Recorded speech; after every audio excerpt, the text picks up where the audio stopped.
sasaran dalam penelitian ini adalah yang pertama, bagaimana kehidupan masyarakat sebelum menjadi sebuah desa. Secara etimologi, nama desa Sobol awalnya Sabal yang berarti daratan mencolok ke laut. Penduduk desa Sobol sebelumnya berdomisili di atas perbukitan Manto 7 km dari daerah pantai. Kondisi alamnya sangat mengharukan, udaranya yang dingin dan diselimuti oleh kabut. Sehingga daerah itu cocok untuk daerah perkebunan. Itulah disebabkan tanah Manto dikatakan sebuah warisan sejarah yang tak terlupakan sepanjang masa.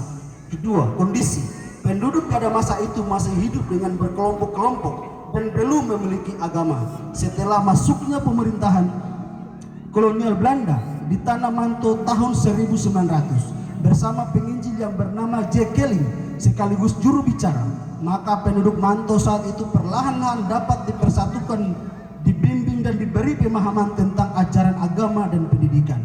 Dan pada tahun 1901 terbentuklah sebuah kumpulan kecil yang dinamakan Kampung Manto yang sekarang adalah Desa Sobol. Dan saat itu salah satu tokoh yang dianggap cakap yang mempunyai kemampuan yaitu Bapak almarhum Theophilus Lasompo dipercayakan untuk memimpin masyarakat atau pemerintahan yang pertama.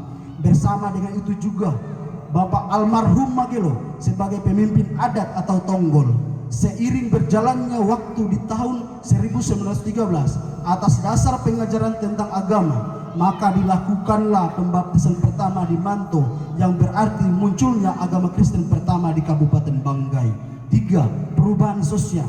Berdasarkan pengalaman yang diperoleh setelah masuknya kolonial Belanda dengan misi penyebaran paham agama dan pendidikan, masyarakat mempunyai keinginan besar untuk mencari tempat perkampungan yang baru sesuai kesepakatan para tokoh dan penduduk dengan tujuan untuk mengembangkan pola hidup di daerah pesisir sekaligus memudahkan penduduk mencari ikan di laut. Maka pada tahun 1922 masyarakat pindah tempatnya yaitu di Subaran yang berarti tempat yang pertama dijumpai 1 km dari pesisir pantai atau Kampung Tua sekarang. Perjalanan panjang mengenai Desa Sobol yang turun dari perbukitan Manto sampai di pesisir pantai juga menceritakan tentang tokoh sejarah desa. Antara lain yang pertama Bapak Theophilus Lasompo almarhum, yang kedua Bapak Markus Masape almarhum, yang ketiga Bapak Erasmus Muda Mantugas almarhum, yang ketiga tokoh adalah sebagai kapitan distrik. Selain kapitan diangkat kepala kampung yang pertama yaitu Bapak Mandaria Banuun almarhum sebagai kepala kampung yang pertama setelah pindah di tempat yang baru. Waktu terus berjalan, suasana terus berubah, kepemimpinan pun berganti pada Bapak Mandaria Banuun almarhum digantikan oleh Bapak Petrus Bondi almarhum. Kemudian kepemimpinan Bapak Petrus Bondi almarhum digantikan oleh Bapak Yakobus Paada almarhum. Saat itu usia 30 tahun setelah turun dari Manto, Desa Sobol mengalami perubahan sebagai masyarakat pindah lokasi yang baru yaitu Desa Pondan yang sekarang. Sebagian penduduk masih bertahan dan perlahan-lahan pindah ke pesisir pantai tempat sekarang. Dan kepemimpinan saat itu masih dipimpin oleh Bapak Yakobus Paada almarhum sampai tahun 1958 dan ia digantikan oleh Bapak Martinus Pangare almarhum, pemimpin sampai tahun 1962. Kemudian kepemimpinan desa dilanjutkan oleh Bapak Matius Walalangi almarhum sampai tahun 1992. Kemudian dilanjutkan masa caretaker oleh Bapak Henji Nagaro almarhum selama 6 bulan sampai dengan pemilihan kepala desa dengan terpilihnya Bapak CH Ami almarhum sebagai kepala desa.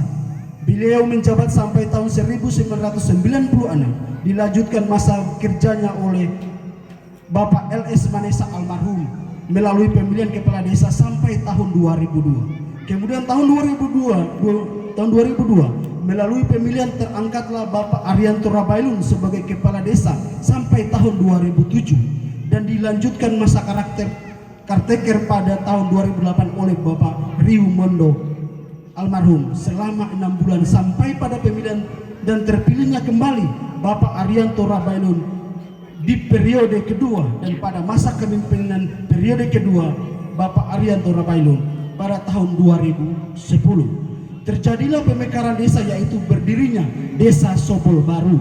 Pejabat kepala desa adalah Bapak Maxentius Magelo. Desa Sobol masih dipimpin oleh Bapak Arianto Rabailun sampai tahun 2011. Tidak selesai periode kedua dan pemerintahan dijabat oleh Sekretaris Desa Bapak Rifat Kabulan sampai tahun 2013. Kemudian pemerintahan desa dilanjutkan oleh Bapak Wirasto Tanjung Bulu, sarjana ekonomi, sampai tahun 2014 dan dilanjutkan oleh Bapak Bikroni Doru selaku karteker sampai tahun 2015. Dan masa karteker dilanjutkan oleh Bapak Dr. Randus Heri Ahmad Tuges, sekaligus mempersiapkan pemilihan kepala desa pada bulan Desember tahun 2016 dengan terpilihnya Bapak Roy Mondo sebagai kepala desa periode 2017 sampai 2022 dan sampai saat ini tetap menjabat pada periode kedua. Inilah gambaran singkat sejarah berdirinya Desa Sobol yang menjadi dasar dan bahan kajian kami tim penyusun sejarah desa dalam menetapkan batasan temporal, yaitu tahun 1901 awal berdirinya Desa Sobol sampai sekarang ini dengan usia 124 tahun. Demikianlah rumusan sejarah singkat berdirinya Desa Sobol. Kami tim penyusun memohon maaf, kami sadar kami punya banyak kekurangan dan keterbatasan dalam menyusun ini. Kami juga berterima kasih atas tanggung jawab yang diberikan dan jangan lupa saran dan kritik positif guna kesempurnaan dalam penyusunan sejarah desa. Sobol 20 Januari. Tim penyusun. Yang pertama Bapak Henry Ami, yang kedua Bapak Maher Doru, yang ketiga Ibu Hana Sauli, yang keempat Adrian Magelo. Narasumber yang pertama Bapak Agustinus Basiring, yang kedua Bapak Markus Magelo, yang ketiga Bapak Yules Airani, yang keempat Bapak Harlene Anasim, yang kelima Bapak Yopan Salena, yang keenam Bapak Lodrik Magelo, yang ketujuh Bapak Sander Garaya, yang kedelapan Ibu Ludia Lantoe, yang kesembilan Ibu Maria Paada. Sebagai kata penutup, segala puji syukur patut kita panjatkan kehadiran Tuhan Yang Maha Esa, karena dengan rahmat-Nya yang begitu besar sehingga penduduk produk sejarah berdirinya desa ini dapat disusun sesuai dengan keadaan dan keterangan para tokoh atau narasumber, sehingga dapat ditetapkan sejarah berdirinya Desa Sobol dengan tujuan mempermudah pembaca mencari dan memahami isi sejarah desa secara singkat. Maka dari itu pentingnya penulisan sejarah desa. Semoga penyusunan sejarah dapat memberikan informasi yang jelas dan bermanfaat bagi kita masyarakat Desa Sobol. Akhirnya diucapkan terima kasih kepada semua pihak. Semoga Tuhan Yang Maha Esa memberkati kerja, upaya dan usaha kita semua.